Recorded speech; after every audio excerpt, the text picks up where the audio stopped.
I found the letter tucked inside Daniel's coat pocket, its edges worn as if he'd read it 100 times. My heart stopped when I saw the words, written in a stranger's hand, "I love you, Daniel." I can't stop. In that moment, our world cracked open, and I wasn't sure if I'd ever piece it back together. We'd been married for 10 years.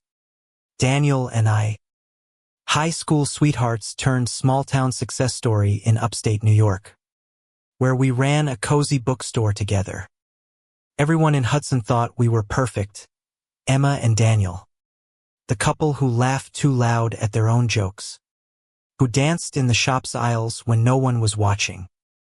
But that night, standing in our quiet kitchen, the letter in my trembling hands, I realized I didn't know my husband at all. The words weren't from a woman.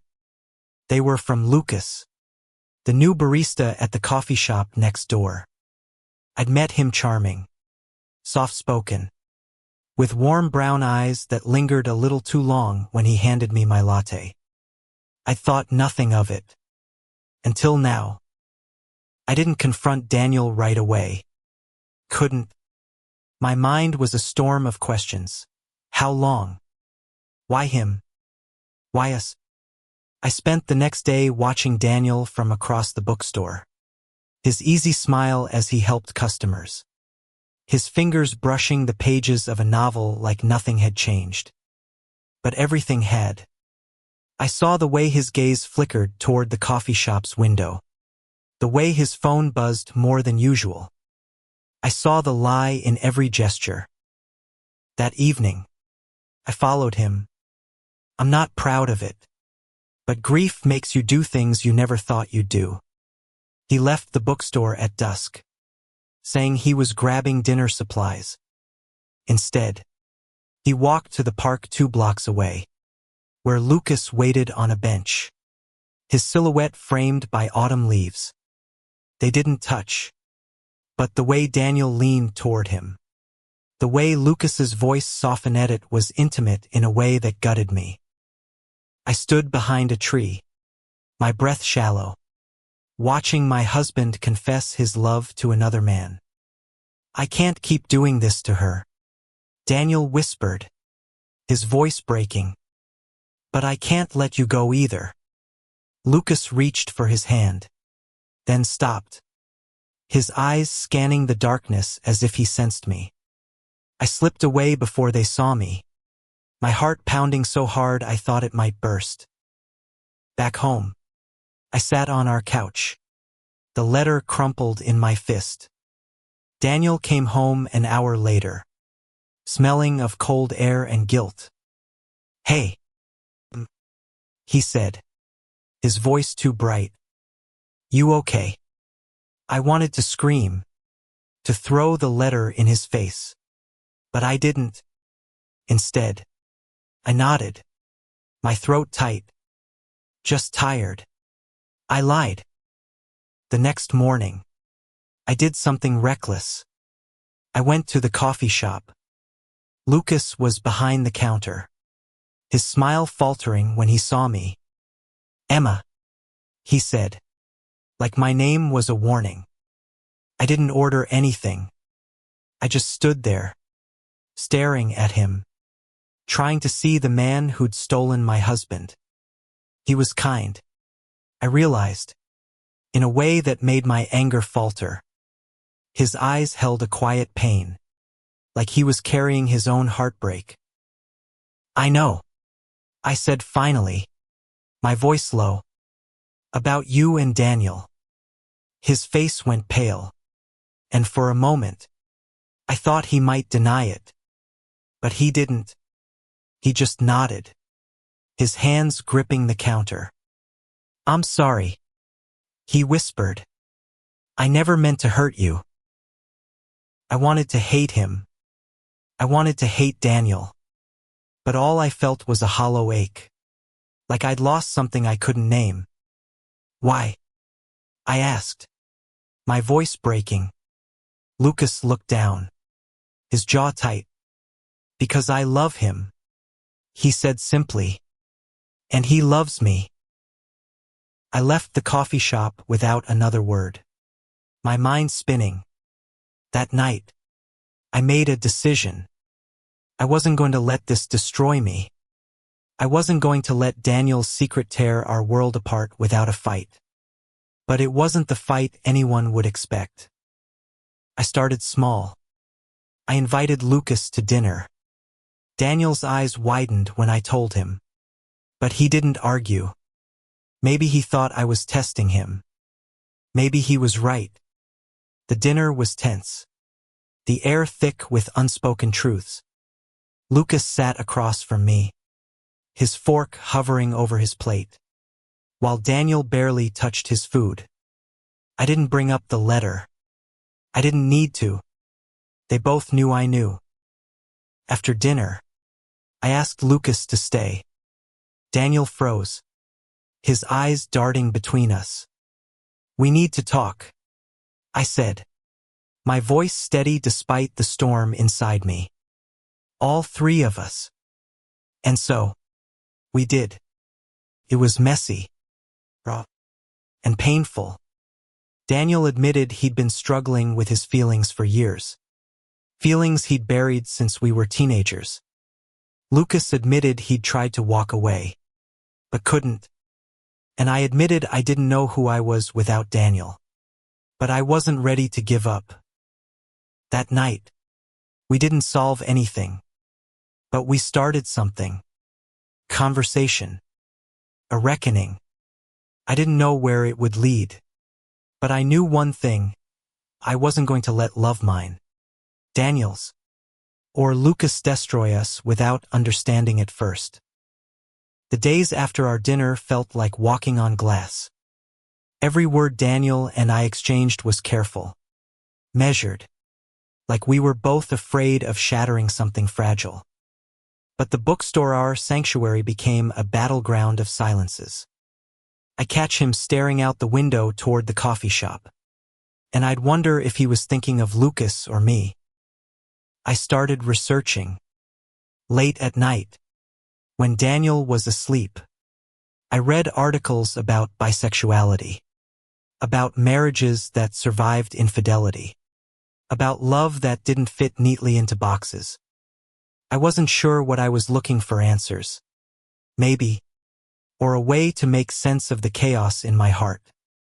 I found stories of pain, of betrayal, but also of couples who rebuilt, who found new ways to love. It gave me a flicker of hope, but it also terrified me. What if we couldn't rebuild? What if Daniel's love for Lucas was stronger than his love for me?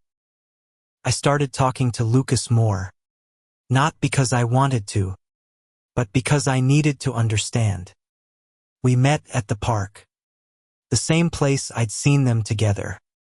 He was nervous, his hands stuffed in his pockets, but he didn't shy away from my questions. "When did it start?"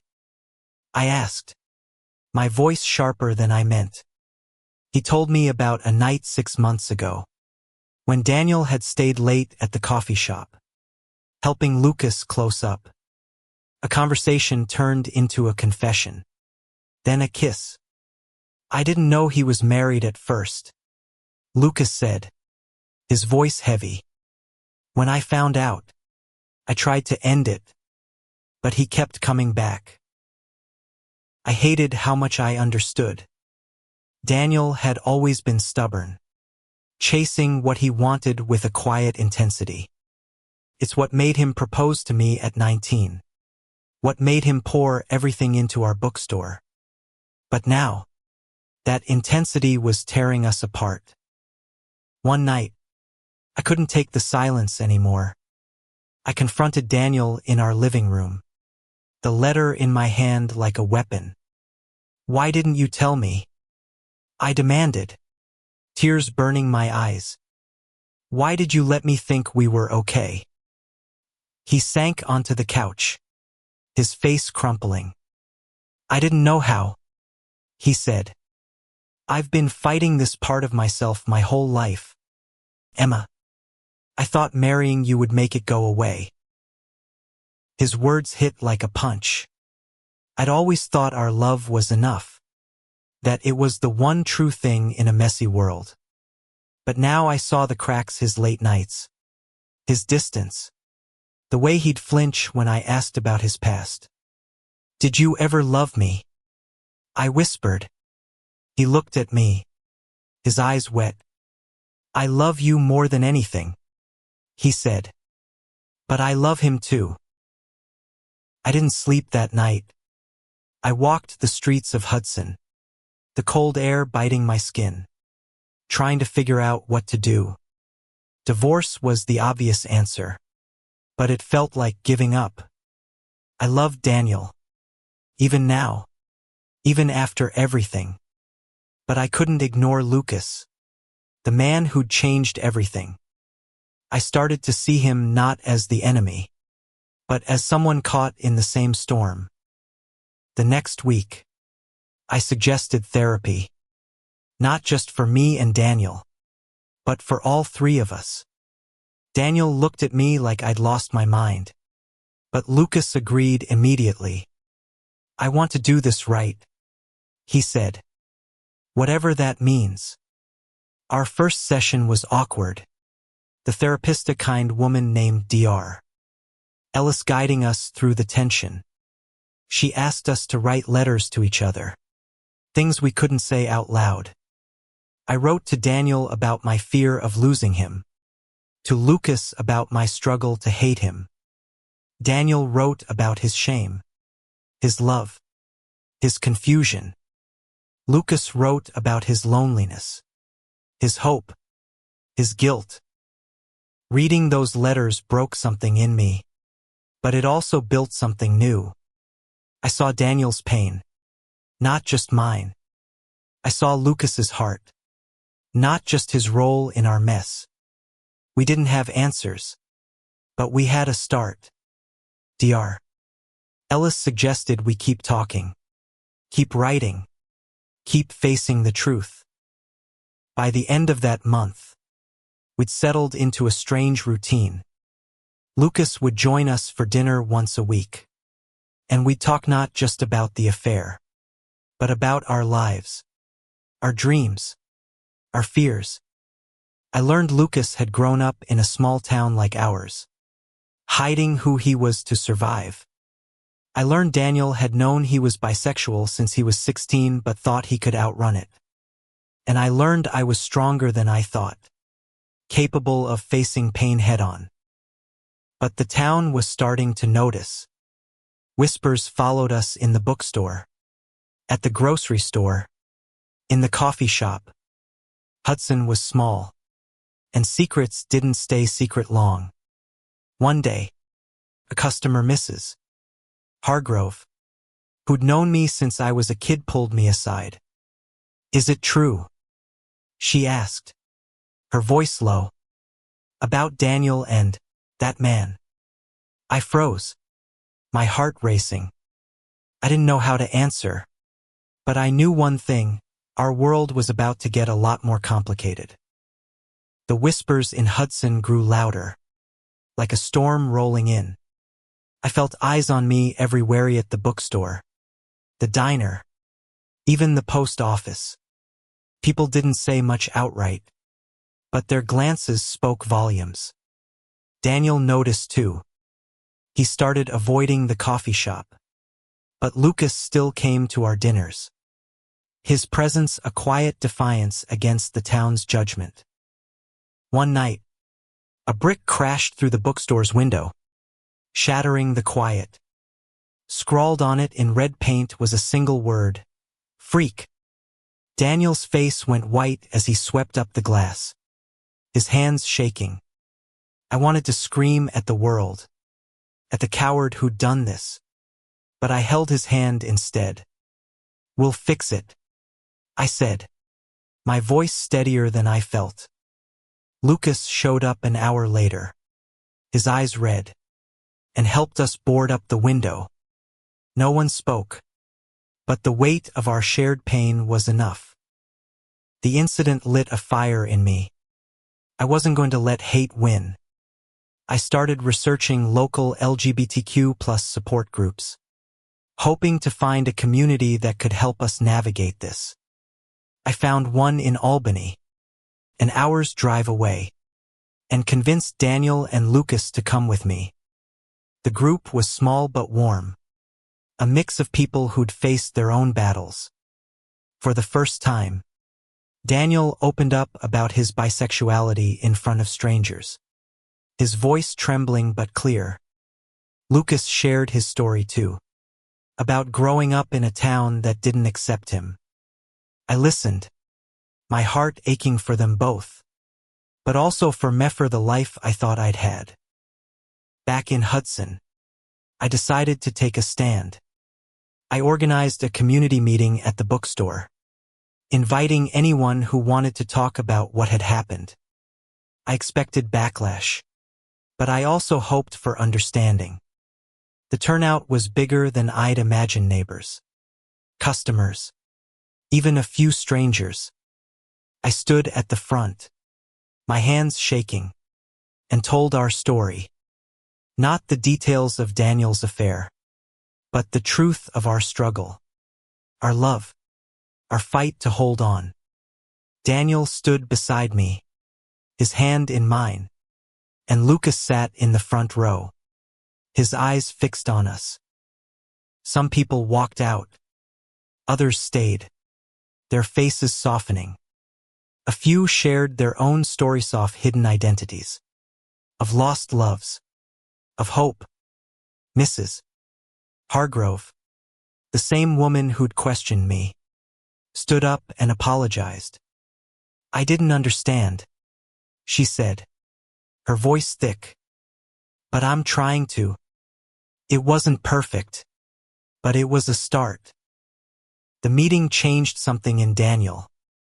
He started being more open, not just with me, but with himself. He stopped hiding his phone, stopped dodging questions. One night, he showed me a photo of him and Lucas from before I knew, taken at the park. They were laughing, their faces lit by sunlight. I don't want to hide anymore, he said. But I don't want to lose you either. I didn't know how to respond. I loved him, but I couldn't unsee that photo, the joy in his eyes that I hadn't seen in years. I started to wonder if love meant letting go, or if it meant finding a new way to hold on. Lucas, too, was struggling. He told me one evening, as we sat on the bookstore steps, that he felt like the villain in our story. I never wanted to break you too, he said, his voice raw. But I can't stop loving him.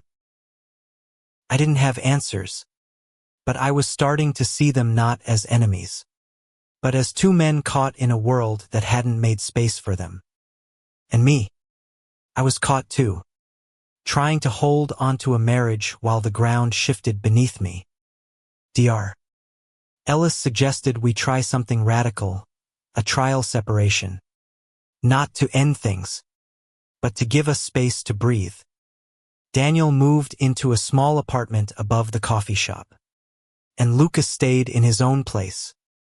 I stayed in our house, surrounded by memories of a life that felt like a dream. The separation was harder than I expected. The house was too quiet, the bed too empty, but it gave me time to think, to write, to figure out who I was without Daniel. I started painting again, something I hadn't done since college.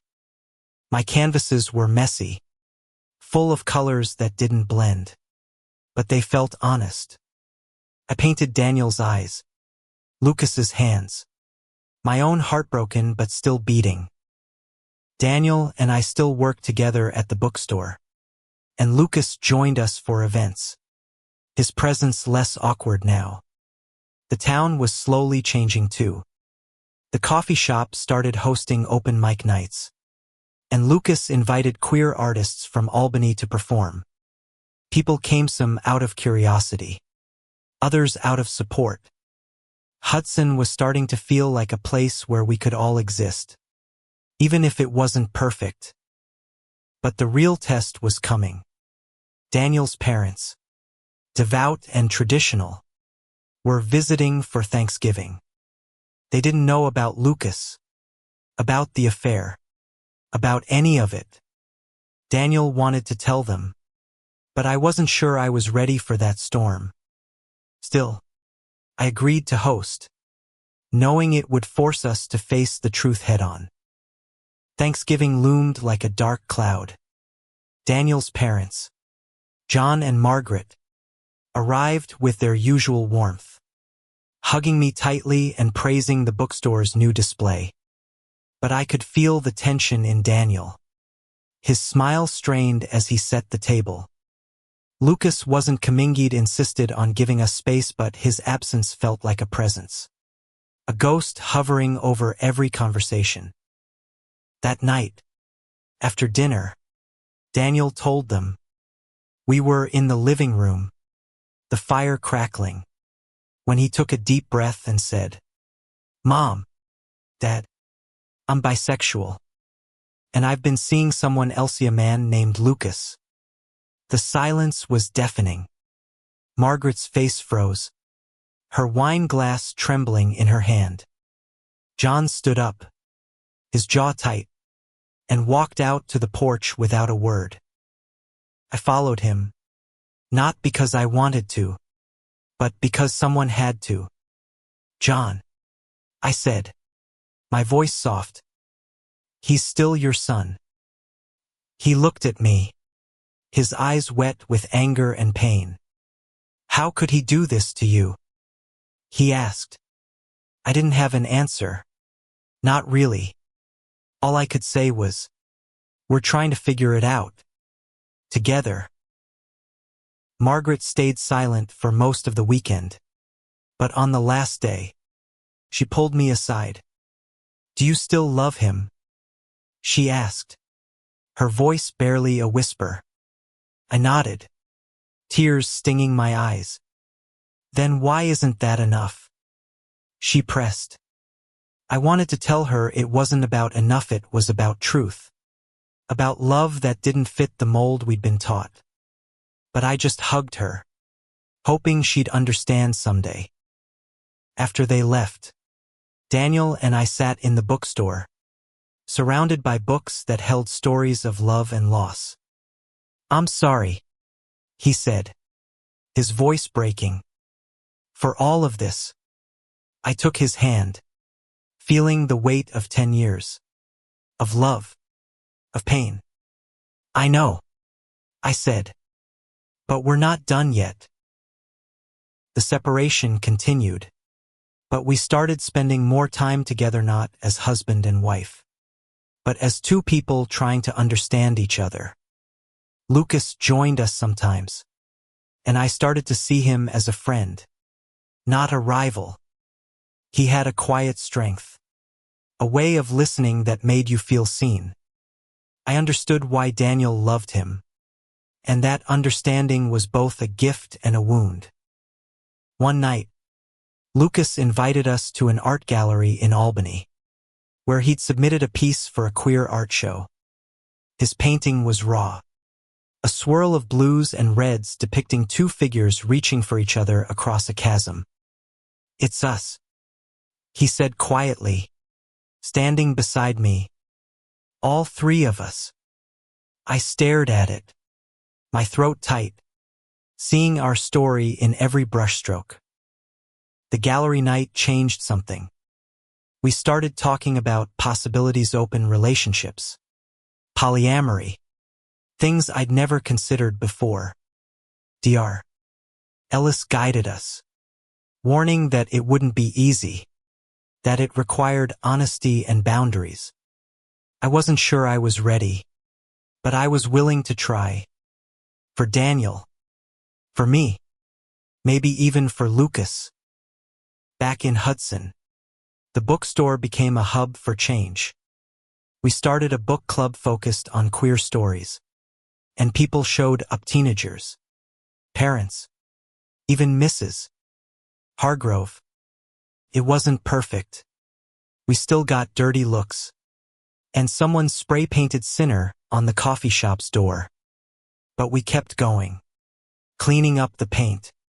Restocking the shelves. Holding space for truth. Daniel and I started dating again. In a way. Not like before. But like two people rediscovering each other. We went for walks. Talked about our fears. Laughed at old memories. Lucas joined us sometimes. And I found myself enjoying his company. His quiet humor. His love for art. I wasn't sure what we were building. But it felt real. One evening, as we sat in the park, Daniel took my hand and Lucas's.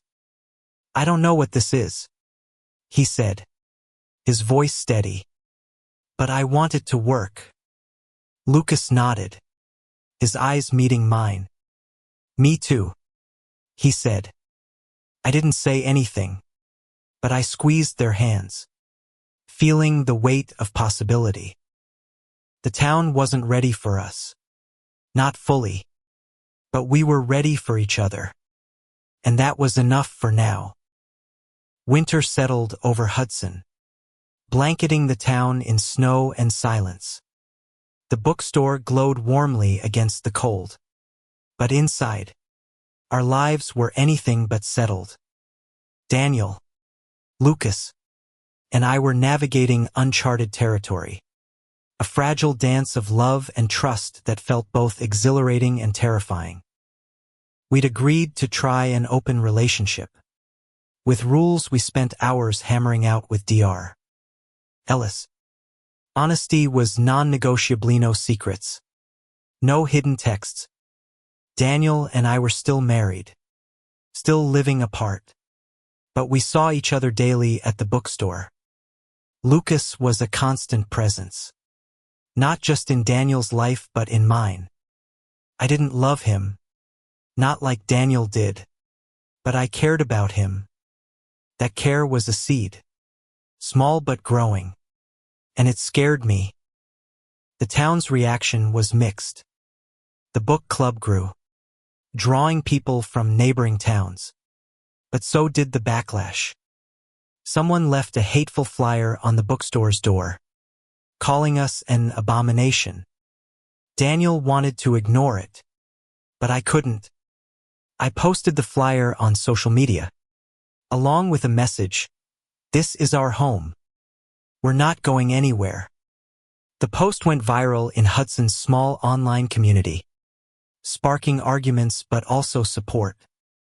Strangers sent us books, letters, even donations to fix the window from months ago. Lucas took it harder than I expected. One night, he showed up at the bookstore, his eyes haunted. "I'm making things worse," he said, his voice low. "Maybe I should leave." I wanted to agree, to make this simpler, but I couldn't. "You're part of this now," I told him. "Running won't fix it." He stayed. But I saw the weight he carried. The fear of being the outsider. Daniel was struggling too. He'd started therapy on his own, digging into years of shame about his bisexuality. One night, he showed me a journal he'd kept as a teenager, full of crossed-out confessions. Prayers to be normal. "I thought marrying you would fix me," he said, tears streaming down his face. But it just buried me. I held him, my own tears falling, realizing how much he'd hidden, even from himself. Our experiment wasn't perfect.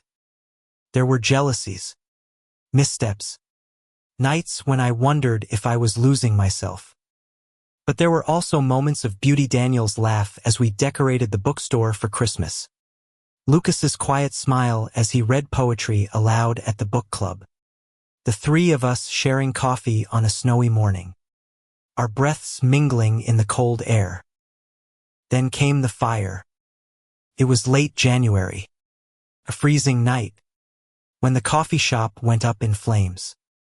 The fire department ruled it arson, but they never found the culprit.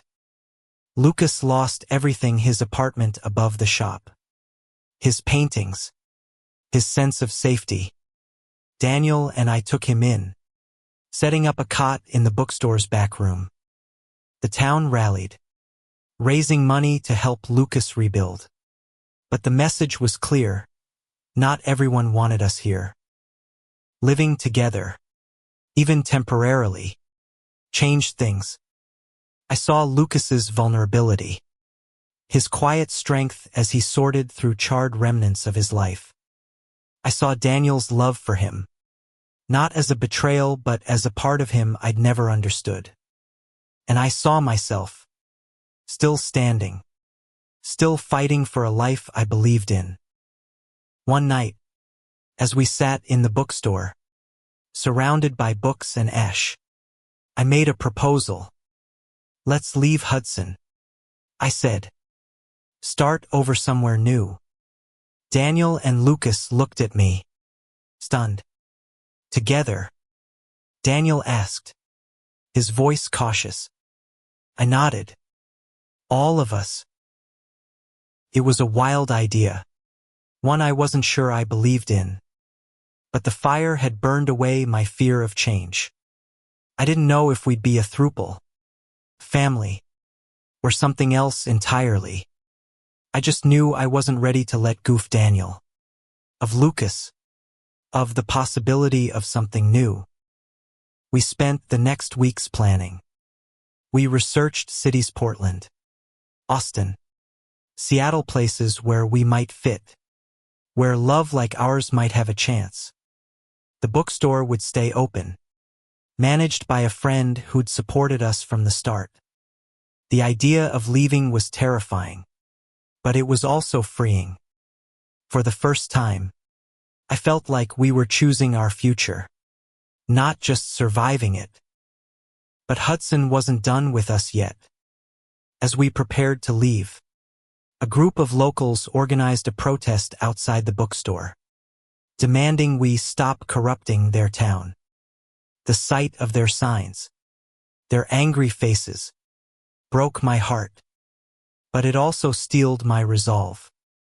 We weren't running away. We were running toward something better. Spring came slowly to Hudson, but it couldn't thaw the coldness of the protests. Every day, a handful of locals stood outside the bookstore, their signs a mix of scripture and hate. "Repent." One read. "No sin in Hudson," said another. Daniel stopped going outside. His shoulders hunched as if the words could bruise him. Lucas, usually so calm, snapped at a customer who asked if the rumors were true. I was the one holding us together, but I was fraying too. We'd chosen Portland, Oregon, as our new home. It had a vibrant queer community, a place where we might breathe easier. The bookstore was in good hands with Sarah, our assistant manager, who'd become a fierce ally. But leaving meant facing the town one last time. I wanted to do it right, not with anger, but with truth. I organized a farewell event, a final book club meeting open to everyone. I called it Stories of Us, inviting people to share their truths, queer or not. I didn't expect many to come, not with the protests growing louder. But the bookstore was packed. Mrs. Hargrove was there, her eyes soft with regret. Teenagers who'd found refuge in our book club sat in the front, their faces eager. Even some of the protesters came, their signs left outside. I spoke first, my voice shaking but clear. This bookstore was our home, I said. But it's also yours. We're leaving, not because we're ashamed, but because we're choosing love, messy, complicated, real love. Daniel stood beside me, his hand in mine. and Lucas stood on my other side, his presence steady. We read from our favorite books: poetry, memoirs, novels about love that defied norms. People cried, laughed, shared their own stories. For one night, Hudson felt like it could change. But the next morning, reality hit. Someone slashed the tires of our moving van, leaving a note: "You don't belong here." Daniel wanted to call the police, but I stopped him. "Let's just go," I said. "They don't get to win." We fixed the tires, packed the last of our things, and drove away from Hudson, the bookstore sign fading in the rearview mirror. Portland was a shock of green, of rain, of possibility. We rented a small house with a garden, a place where we could start over. Daniel and I were still married, but our relationship was evolving. Lucas wasn't just Daniel's partner. He was becoming mine too, not romantically, not yet, but as a partner in this new life. We set boundaries, talked endlessly, fought sometimes, but we were building something, brick by brick. Lucas found a job at an art gallery, his paintings selling faster than he expected. Daniel and I started a small online bookstore, shipping queer literature across the country. I kept painting, my work growing bolder, more honest. We weren't perfect, jealousy flared. Old wounds ached, but we were trying. Dr. Ellis joined us via video calls, helping us navigate the complexities of our triad. One evening, as we sat in our garden, Daniel proposed something new. "What if we make this official?" he asked, his eyes flicking between me and Lucas. "Not marriage, but commitment. To all of us." Lucas looked at me, his expression cautious but hopeful. I took a deep breath, feeling the weight of the moment. "I'm in," I said, my voice steady. "But we do it our way." We wrote our own vows, not to a marriage, but to a partnership. We promised honesty, respect, and the courage to keep choosing each other. We exchanged simple rings, not as symbols of possession, but of trust. The ceremony was small, just us in the garden, with a friend officiating. It wasn't legal, wasn't traditional, but it was ours. Portland embraced us in ways Hudson never could. We found friends, community, a queer bookstore that became our second home. But we didn't forget Hudson. We sent books to Sarah, who kept the book club going. We heard from Mrs. Hargrove, who'd started advocating for inclusivity in her church. Change was slow, but it was happening. Our life wasn't a fairy tale. There were days when I doubted, when Daniel and Lucas fought, when the world felt too heavy. But there were also days of joy, cooking together, watching Lucas paint, reading poetry aloud. Love wasn't what I'd thought it was at 19. It was messier, harder, but so much bigger. Portland's rain became our rhythm, a constant backdrop to our new life. The house we shared was small, but it felt alive. Lucas's paintings on the walls, Daniel's books stacked in every corner, my canvases leaning against the dining table. We were learning each other, not just as lovers or partners, but as a unit, a family of three navigating a world that didn't always understand us. But the past wasn't done with us. A letter arrived from Hudson, forwarded by Sarah. It was from John, Daniel's father. "I've been thinking," it began, his handwriting shaky. "I don't understand your life, But I want to try. Can we talk? Daniel cried when he read it, a mix of relief and fear. I urged him to call, but he wasn't ready. What if he rejects me again? He asked, his voice small. Lucas took his hand, his voice gentle. What if he doesn't? We invited John and Margaret to visit. They arrived in spring, their faces cautious but open. Over dinner, Daniel told them everything: his love for Lucas, our commitment, our hope for the future. Margaret cried, but she listened. John asked questions, his voice gruff but curious. It wasn't perfect, but it was a start. When they left, John hugged Daniel. A real hug, not the stiff embrace of before. I'm proud of you, he said. And Daniel broke down, years of shame falling away. Our online bookstore grew, connecting us to readers across the country. Lucas's art shows drew crowds, his work a testament to our journey. I started teaching painting classes at a community center, finding joy in helping others create. But there were still challenges. The world wasn't always kind. Online trolls targeted our bookstore's social media, and a local gallery dropped Lucas's work after pressure from a conservative group. We fought back, not with anger, but with persistence, building a community that drowned out the hate.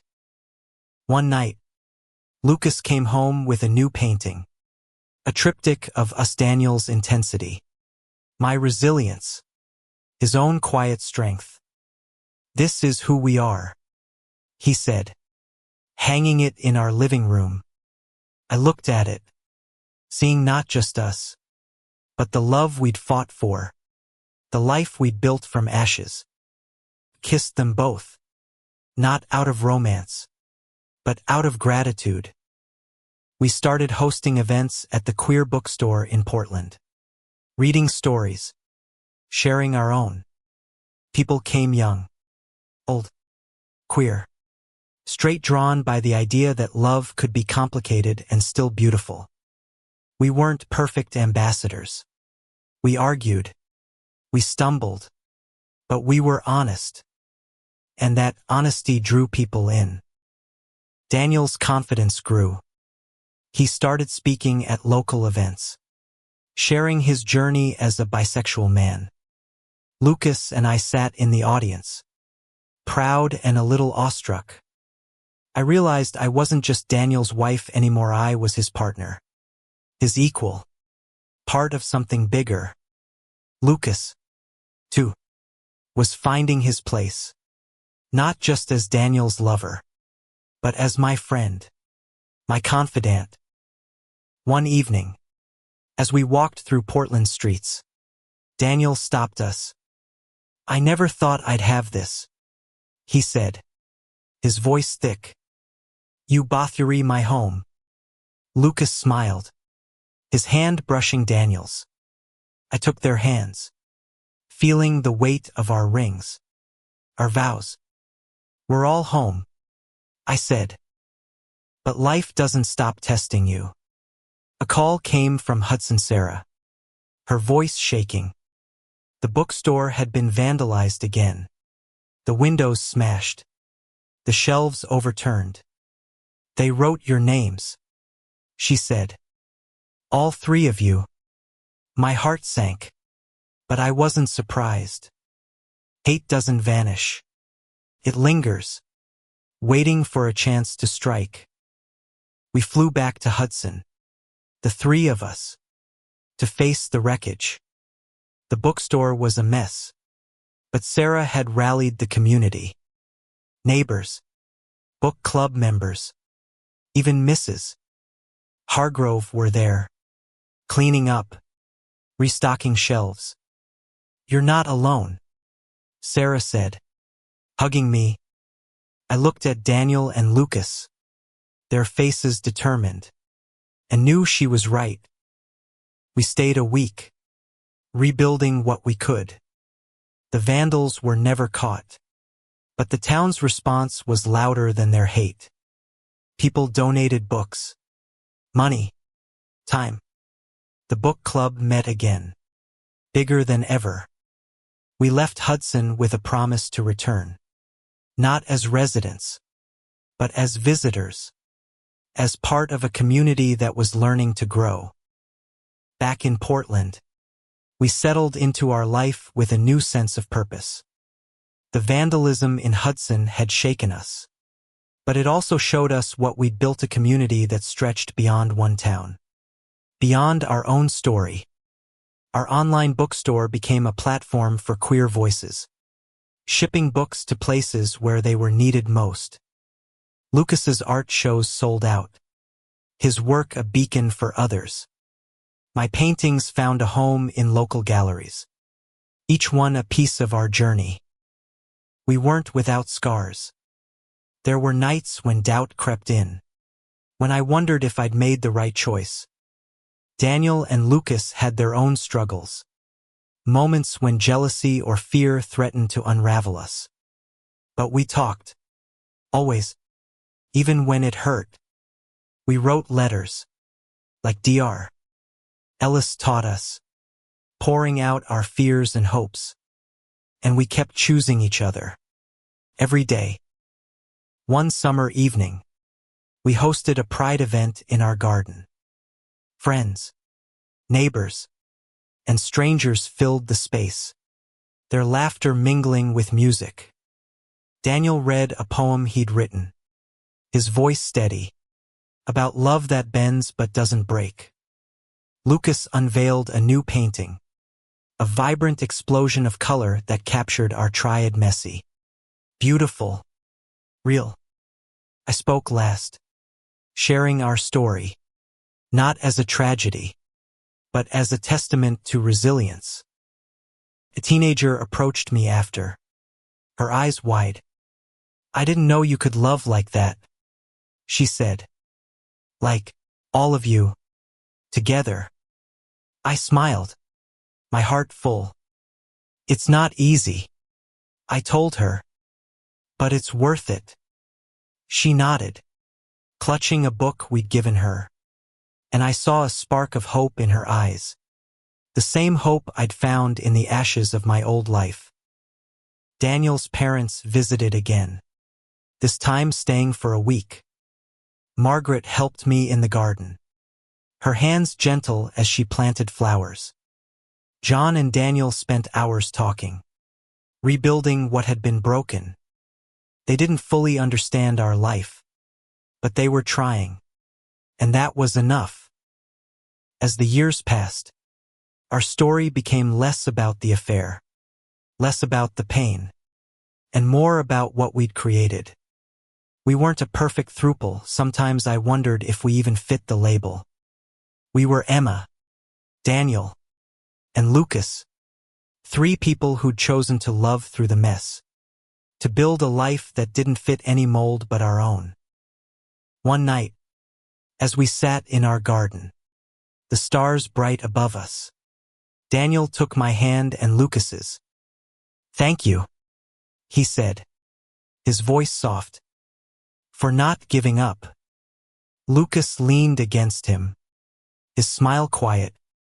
I looked at them, my heart steady, and said, "We're just getting started." Our world had shaken, cracked, nearly fallen apart. But we'd rebuilt it, not with the pieces of what was, but with something new, something stronger. Love wasn't a straight line, not for us. It was a circle, a spiral, a story that kept unfolding.